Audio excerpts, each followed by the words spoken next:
mmeri nụrụ na Elizabeth nwanne ya dịrị ime, o were jee na Betlehem ka ọ ga-afụ ya anya.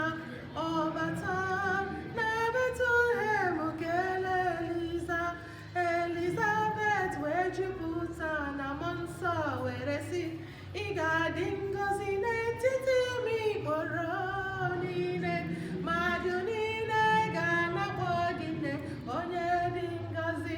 Mgbe mmeri nụrụ na Elizabeth nwanne ya dịrị ime, o were jee na Betlehem ka a ga-afụ ya anya.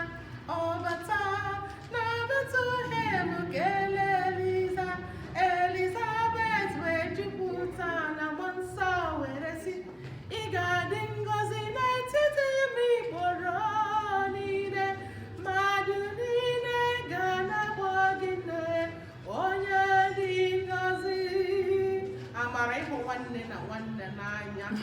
Thank you. Happy Sunday.